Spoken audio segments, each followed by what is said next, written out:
Hello everybody, I'm Chris Bottger and welcome back to another album review. Today I'm going to be looking at the Beatles' very first studio album, 1963's Please Please Me. While the Beatles would have a somewhat complicated release history in the US, Please Please Me is both the first of their UK album discography, as well as their first album released overall, although it would not be released in the United States with this title or track listing until much later. Present throughout this album is a very good sense of energy from the band, as well as what I'd like to call the early Beatles Feel. Unlike the band's later albums, the first several Beatles albums feature songs by Paul McCartney and John Lennon interspersed with cover songs. Please Please Me is no exception, and is such comprised of a combination of pop ballads and more out-and-out rock songs. Now, before we start the song-by-song breakdown, the way these videos work is that I will break this album down song by song before finally giving my final thoughts and ranking of the album. I would like to encourage everyone to bear with me and watch the whole video, as I do have a lot to say. Starting off the album is I Saw Her Standing There. This song boasts a very catchy chorus and memorable verses. This is a love at first sight type of song, where the narrator asserts that he can never dance with another after having seen a girl that he is now smitten with. The Beatles have yet to stray from their roots here, delivering a very classic guitar sound, a good beat, and a very enthusiastic lead vocal from Paul McCartney. I really like the deep, shouty kind of voice Paul adopts here. It really makes the song work. The chorus also features the harmony vocals from Paul McCartney and John Lennon that are also present on many early Beatles songs, although it does feel a little more subdued here compared to the other tracks on the album.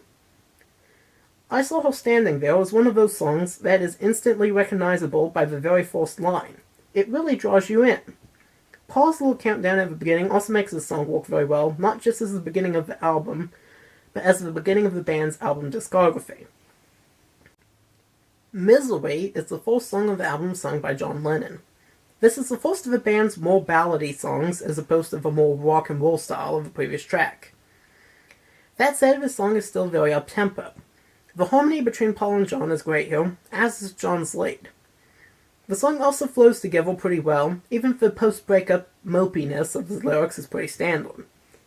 There are also some little piano flourishes at certain parts throughout the song that sound really good as well. So, while Misery may be a pretty standard song when viewed in the context of the Beatles' entire discography, it is a pretty enjoyable listen, even if it isn't the most memorable song from the band. Anna, Go to Him is the first cover on this album. This is a slower R&B or soul-style ballad sung by John Lennon. In it, the singer is caught in a love triangle, but is resigned to the losing side and tells the girl to go with the other man. Lennon does a good vocal here, feeling appropriately sad without engaging in overly emotional displays. George Harrison does good work on guitar here as well, playing a lilting riff that was played on piano in the original version of this song. The backing harmonies by Paul and George also sound good.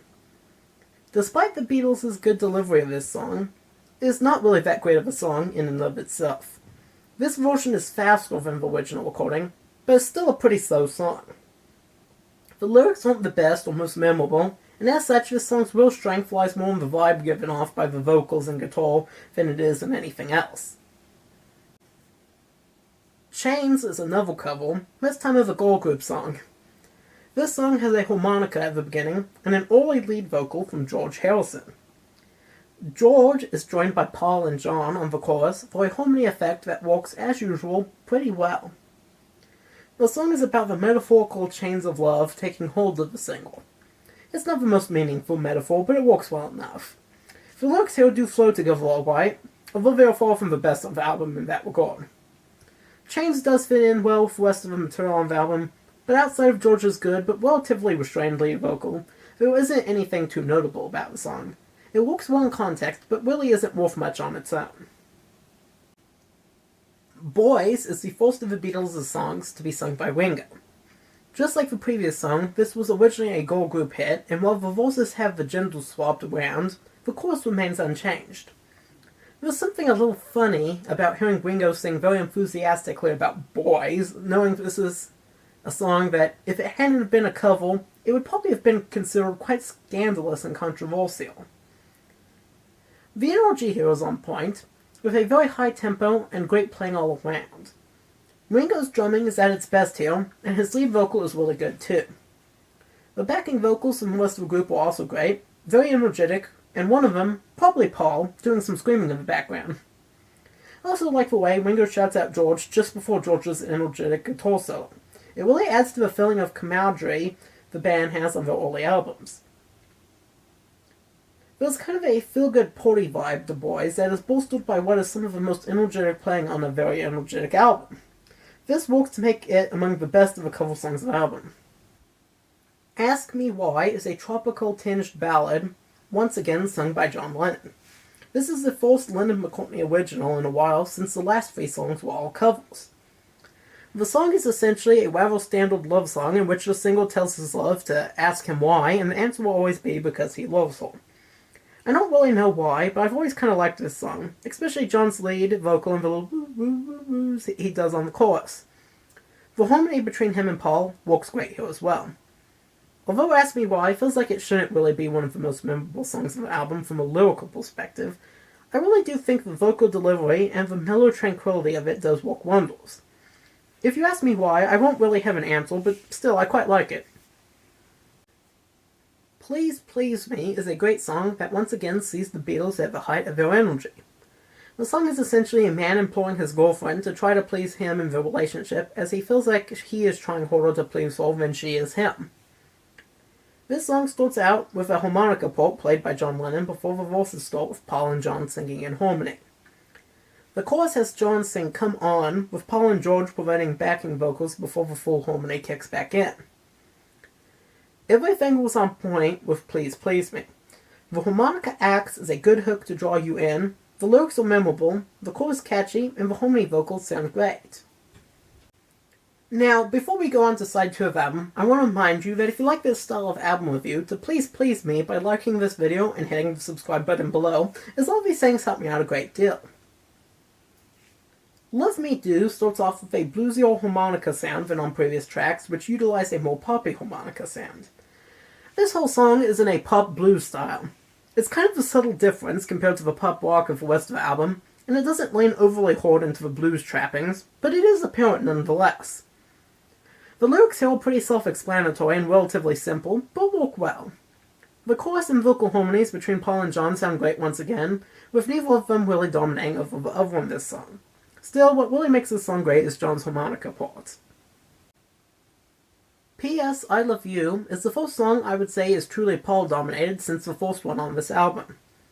This is another ballad with a good up-tempo feel and a shuffling beat. The lyrics are phrased as if being a little written by the singer to his faraway lover. Paul's vocal is good on this song, and there's something very reassuring in the way he sings the verses. I quite like it. Baby It's You is another cover song, and one that works pretty well. Paul and George's backing vocals sound really good, and John's lead is great. The band has a good groove feel, but still, overall, it's one of the most forgettable songs of the album. That's far from an insult, though, as every song of this album is delivered really well by the band.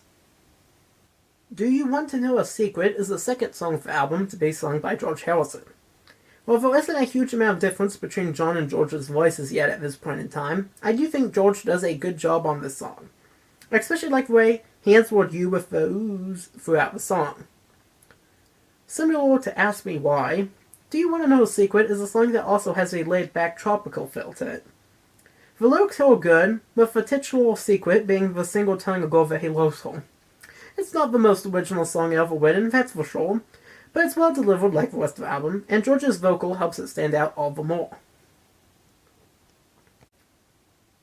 A Taste of Honey is a song from a musical with a cabaret style to it. Paul's lead vocal here is good, but not really a standout for him. The same goes for John's backing vocals. Additionally, I don't really find much interesting in the song's lyrics. It's a theme of comparing love to honey, a pretty basic concept, at least these days, and then contrasting the taste of honey to wine. Considering the majority of the Beatles' fanbase at this time was teenage girls, I seriously doubt many listeners felt any strong sense of revelation when it came to this contrast. There's a Place is a song in which the singer relates how he copes with his breakup by going into his mind and imagining that the relationship is still ongoing. This song has a good chorus to it, and features many of the same hallmarks of the rest of the album, great vocal harmonies, high energy, and John Lennon's harmonica playing. There's a Place also acts as a little bit of foreshadowing for the Beatles' career. While this song is about a breakup, it is the only original song of the album that deals with a more introspective look at love other than simply being in love or being in the middle of a breakup. Twist and Shout is a good rock and roll classic to end the album off on. There's a great, unusually gritty vocal from John. The instrumental component of the song is also great, with the guitar playing, bass, and drums all being on point. As for the lyrics, what are there to say? It's a party song that a guy sings to a girl. Pretty self-explanatory and gets you really hyped up. Twist and Shout is the best of the cover songs on the album. This song ends the album much the same way it started, with a very rough, impassioned vocal, high energy playing, and a song that has to do with dancing and romance. The song also ends with a bit of flair from Ringo on the drums that acts as kind of a finale to the album. Overall, Twist and Shout is, I feel, a fitting bookend to Please Please Me. Alright, that's it for the song-by-song breakdown. For my final review scores of the songs, I give I Saw Her Standing There, 9 out of 10. Misery, 7 out of 10. Anna, Go to Him, 6 out of 10. Chains, 6 out of 10. Boys, 7 out of 10. Ask Me Why, 8 out of 10. Please Please Me, 9 out of 10. Love Me Do, 9 out of 10. P.S. I Love You, 9 out of 10. Baby It's You, 6 out of 10. Do You Want to Know a Secret, 7 out of 10. A Taste of Honey, 5 out of 10. There's a Place, 7 out of 10. And Twist and Shout, 8 out of 10. Throughout Please Please Me, there's a great sense of excitement. Throughout every song of the album, there was a good sense of excitement and energy, and very good playing throughout. John Lennon's voice is in peak form here, with John delivering some of the best vocals of his career. In later years, his voice would start to sound thinner and ruffled, but here he has a younger and smoother sounding voice that can still summon up some grit when necessary on the sadder songs. John's harmonica playing is a very prominent sound throughout this album, and despite it being something which would become less and less common, I think it works quite well here. Paul McCartney does great vocals throughout the album as well. A special note is his excellent lead vocal on I Saw Her Standing There. Paul's bass playing throughout is also very consistent, adding a nice pulsing feel that underlies the more rhythmic sounds of the drums and guitars quite well. George Harrison and Ringo Starr provide the more memorable parts of the backing for most of the tracks on the album. George's guitar playing is good throughout, and Ringo's drum work is impeccable while not being overly showy. Indeed, I think the case can be made here that George's guitar playing isn't very showy either, despite being the lead to John Lennon's rhythm guitar most of the time.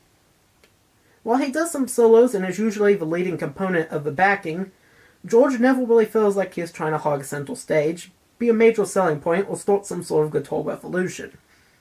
George's dedication to providing solid musicianship on every song while avoiding overpowering anyone is quite commendable and works to give this album a very balanced sound. Another leading component of this album that works very well is the vocal harmonies between Paul, John, and also sometimes George. Their voices work well together, and the division of voices helps to add to the more balanced feel of this album compared to later ones. Please Please Me represents the Beatles at their most harmonious, and as such, most of the songs were shared between Paul and John without either one of them dominating over the other. While I do think John's vocal parts are maybe a little more prominent than Paul's on this album, I think that is partly due to his voice just being somewhat louder. George also has a couple of songs to sing, and Ringo gets one as well, so there's quite a bit of variety in the vocals here too. While the lyrics are pretty standard, and the Beatles would improve upon them greatly in subsequent years, there's something nice about the simpler style of classic early 60s pop rock ballads. While this album is pretty homogeneous compared to the band's later efforts, this is one of the best albums composed entirely of songs of this sort. Even this early in their careers, Paul McCartney and John Lennon show a knack for writing catchy choruses and having good voices. Overall, I think Please Please Me is a very strong debut album. While there's plenty of room to improve when it comes to most of the songwriting, and the covers are a bit unmemorable, the delivery and overall energy of this album is great. I'm giving it an 8 out of 10 for being a good introduction to the Beatles, as well as having good playing and vocal performances throughout. And as usual, before we go, I like to look at the album's packaging and the sleeve. So, there it is.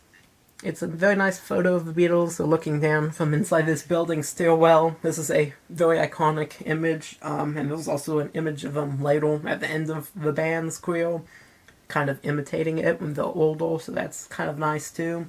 It's a very first Beatles album cover, so it's not as good as some of the later ones, but it is still pretty good. As I said, very nice photo of them, looking quite young. You've got text, you got big yellow text, you got slightly smaller red text, you got even slightly smaller without blue text. You also have black text up here. You have a lot of text, actually, on the sleeve, because you also have all this text over here, too, so quite a bit of text, actually. And, oh wow, look, even more text. A lot of 60s albums just have this kind of plain white back with occasionally liner notes. It is nice to have liner notes. Some of them didn't even really bother to have much of that. They just had ads back here, but there was actually something to be said for actually having stuff on here. It's not as good as you would get from back covers in, like, the 70s, but, you know, it was what it was, and it was good for the time. We also have an ad for some sort of record cleaner down here. Kind of odd. But yeah, there's not all that much to it, really. Very nice photo, though, once again, on the front. The record is on this old Parlophone label. Now this is a 2009 remaster, so, you know, this isn't like an original UK copy, but very nice. I do quite like the photo on the sleeve, but, you know, it is still, I guess, relatively underwhelming compared to the sort of later album's packaging. So yeah, once again, thank you all for watching this video. If you enjoyed, I hope you will consider liking and subscribing. Subscribing in particular helps me out a great deal. And liking, of course, is much appreciated as well. If you made it this far in the video, thank you all for watching. I hope you have a great rest of your day, and I hope to see you in the next video.